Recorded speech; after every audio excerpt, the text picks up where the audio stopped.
This is stoicism.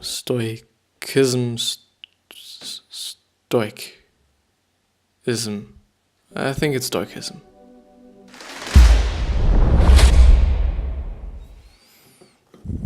I really think it is. And with this being said, hello and welcome back to the next episode of the Self-Development with Tactics fucking podcast. Yeah, speaking is amazing now. Speaking really is amazing.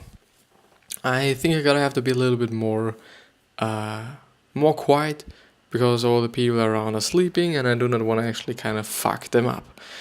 I hope that's not kind of bothering you. I do hope that the video quality is good enough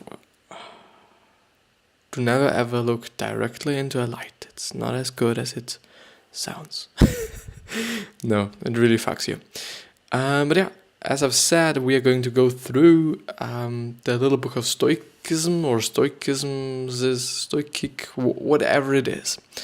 We're going through it because it is an amazing book with amazing value and amazing kinda tips and tricks and whatever there will be. So yeah, here it is.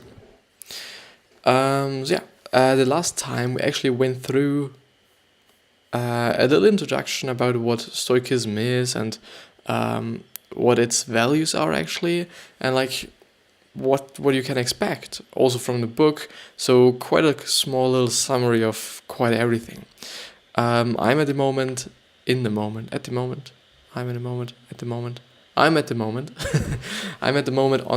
powermoves.com website, which is just a pretty great website. You do just have to pay though after you have viewed five book summaries a month. Like, you only have 5 book summaries a month, and then you actually have to pay for it, which is, somehow pretty fucked because, there are more than 400 book summaries, which is totally great, and you can totally find quite every single book, which is, non-fiction on there, which is great. It's a great source. It really fucking is a great source. Maybe I'm even gonna edit this episode. I do not know. Maybe I just, want to have some fun and just do it because it is fun. Just want to see what's possible. Want to see what I can do with it. Could do out of it. But yeah, I'm gonna start. So do it for your values and not for external price.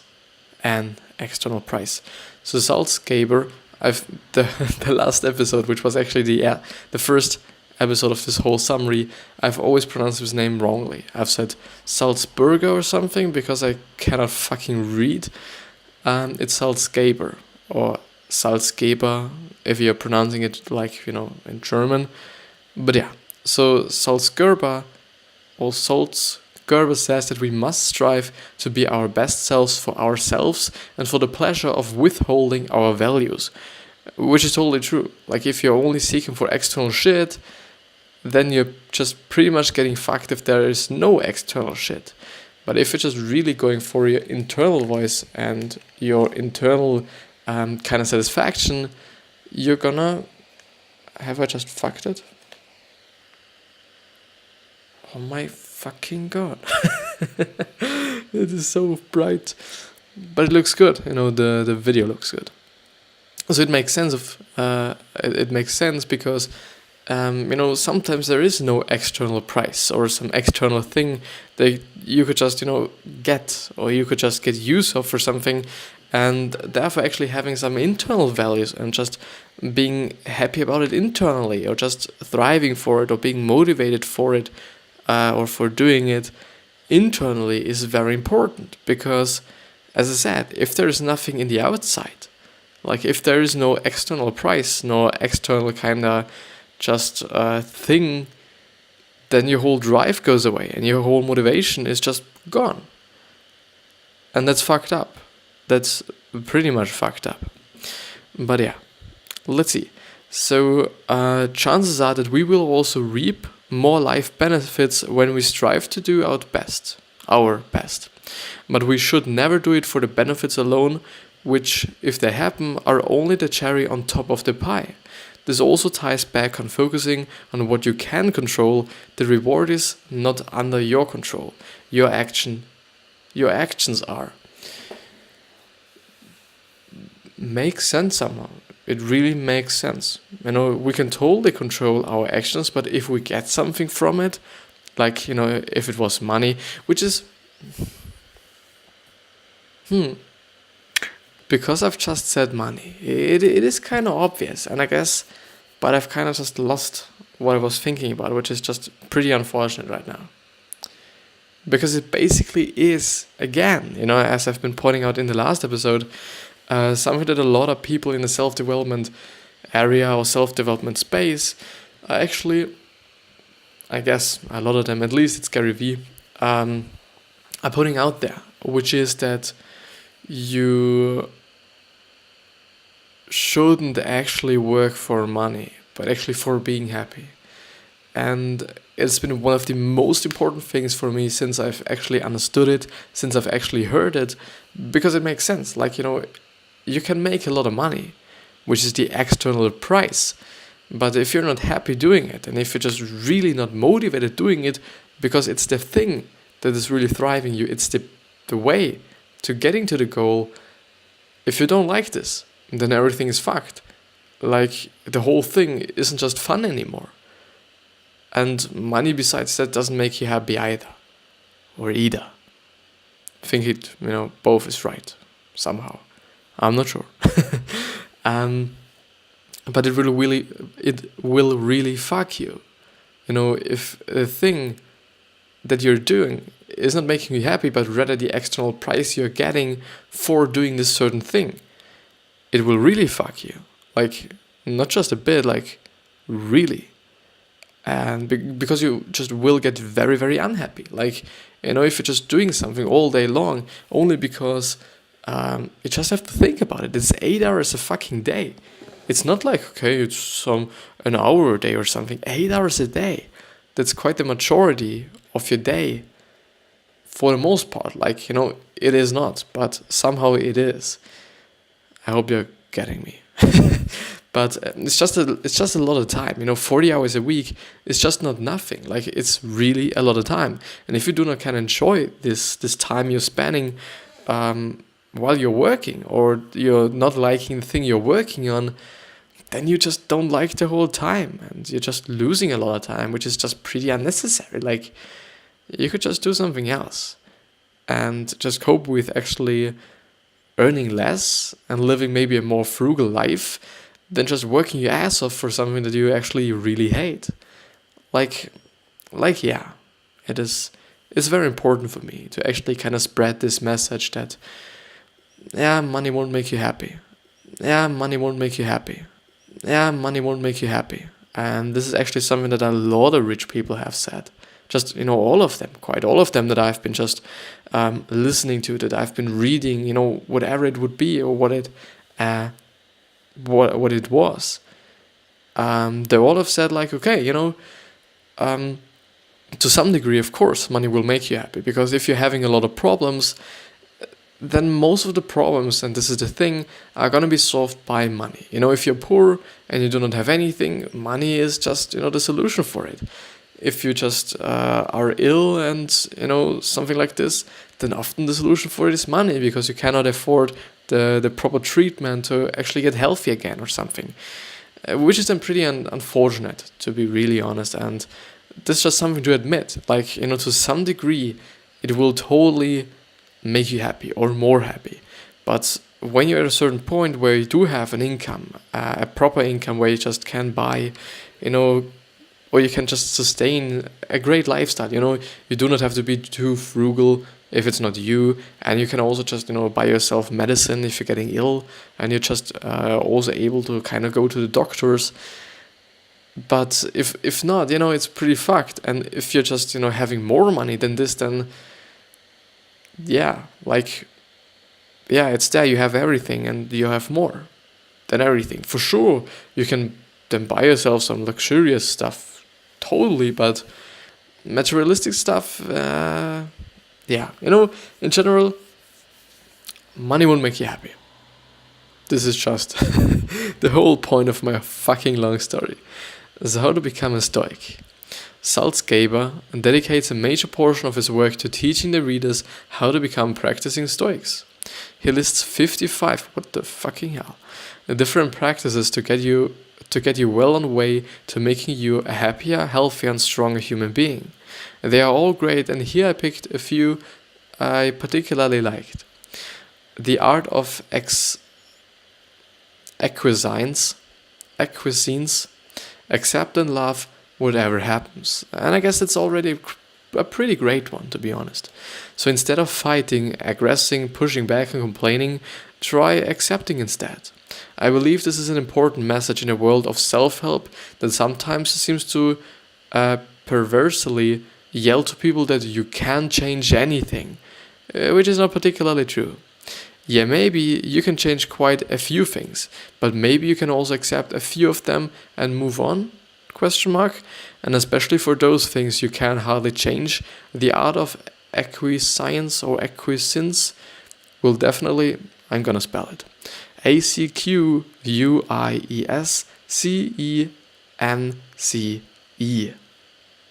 will definitely help you improve your life. And I think that's totally true, often. And it's just really the truth what they are pointing out and what they are saying and what they are just really trying to emphasize, what he is actually trying to emphasize. So the author of the summary, we can control a lot of things, For example, our thoughts. And our thoughts are just a big ass majority of, or a big part of how our day is. It is, the funny thing is, we can control our minds. And therefore, we can also control whether we are accepting something or we are not accepting something, or actually just pushing yourself into this direction, into this kind of perspective, or having the perspective to actually being able to do this. So therefore, we can control just the majority of the things if you're just, if you're willing to. If you're just thinking about it like I've just explained. But if not, there are totally a lot of things we can't control, like the weather, like if someone likes us or not. There are some things we can just, particularly change or manipulate or somehow influence, but a lot of these things we can't. So it's often, in terms of the topic, it's okay, let's say 40%. No, let's go 20% you can control and 80% you can't control. Or 33% you can't control, you can control, and 66% of what you cannot control.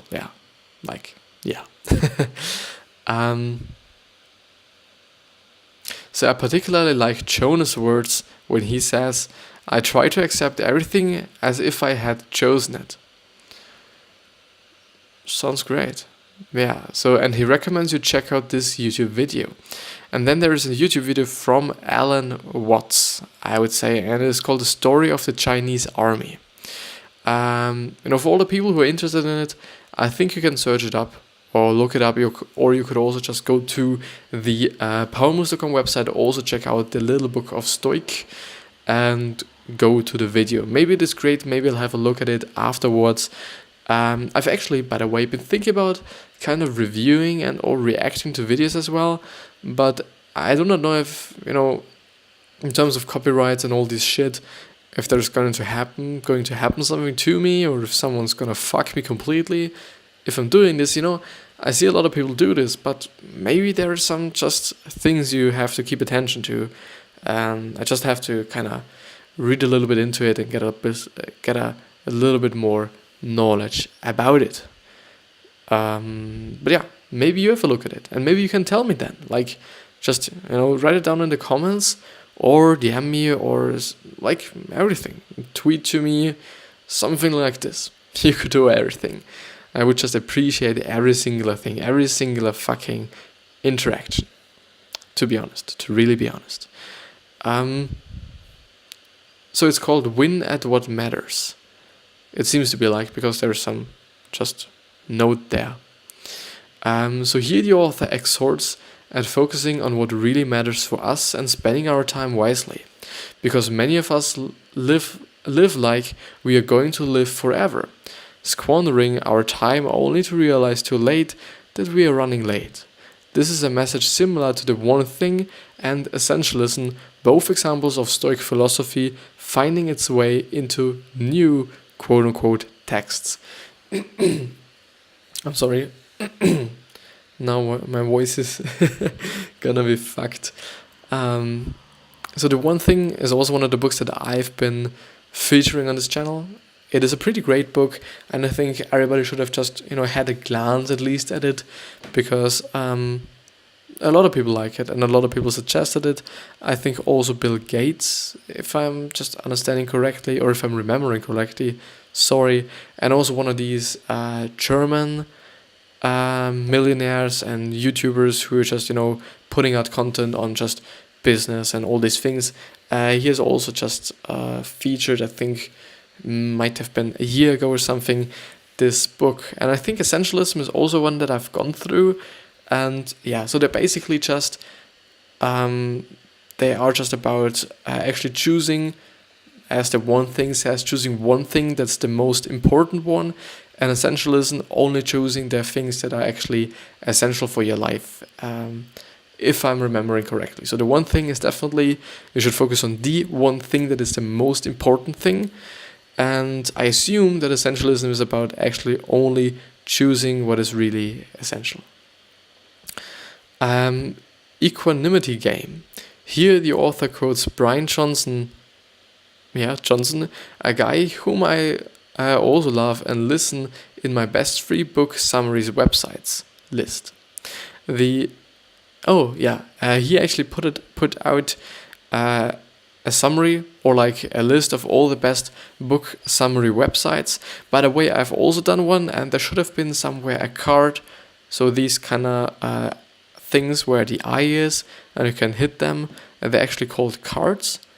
And they're pretty great. Like, they're really great, I think. And there should have been one with this certain video. Maybe it's coming. It's always like, either 10 minutes or, but I'm actually going to write it down, would be great. So 17, I think I can remember this. So 17 minutes. So the equanimity game consists, I've actually forgotten to turn down everything. So the equanimity game consists in catching your mind going into negative or unproductive states and see how quickly you can get back to a healthier, happier, or more productive state.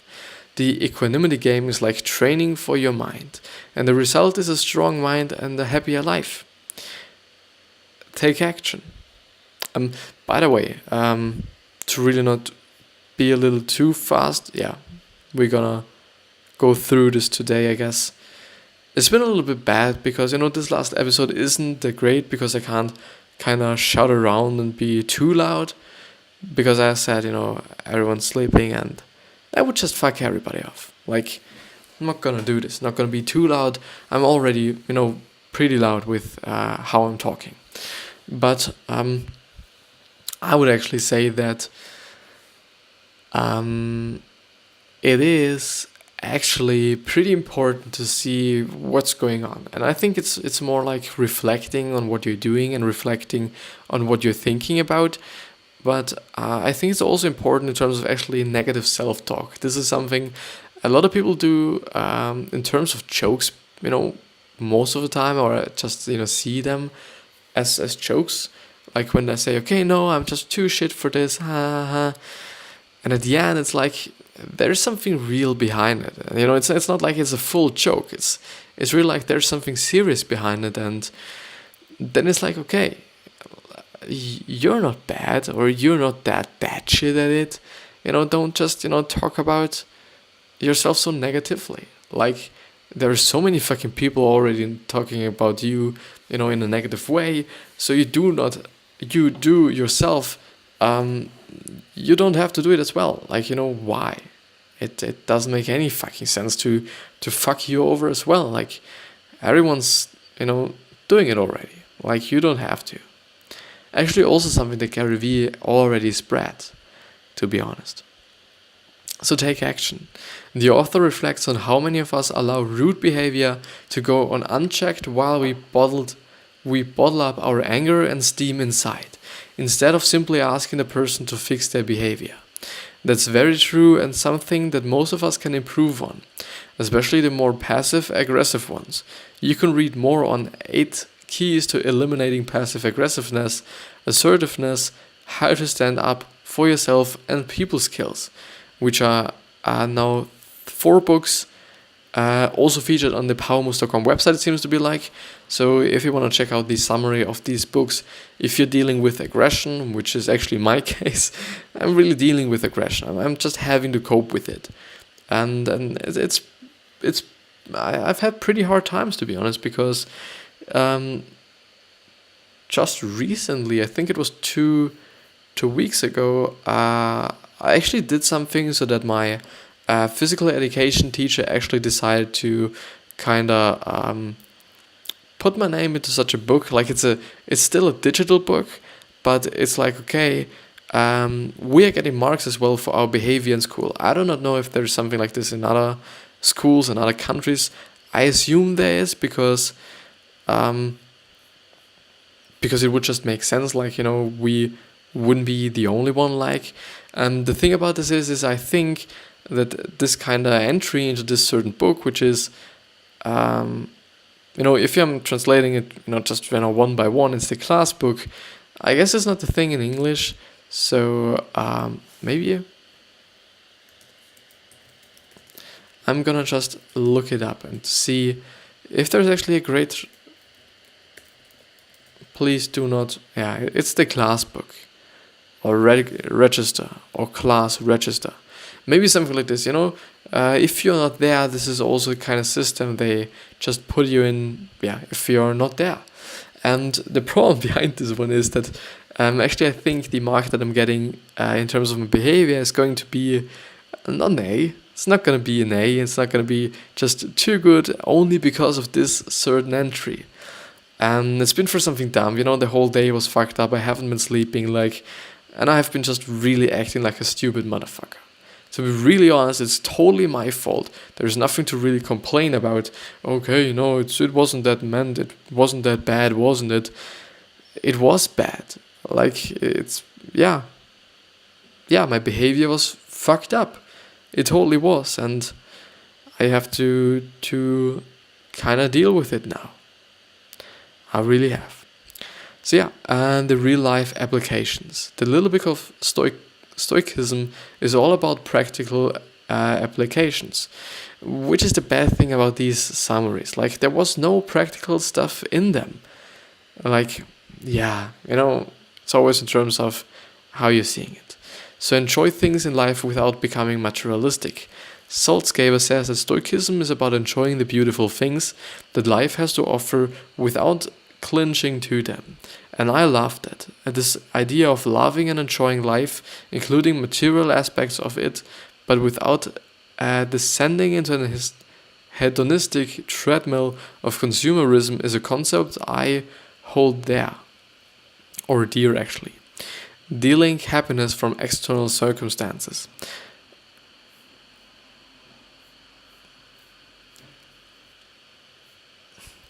I'm actually thinking about letting it be it for today, and actually going through it tomorrow, because I'm really pretty silent today, and I think it's gonna just fuck the whole thing.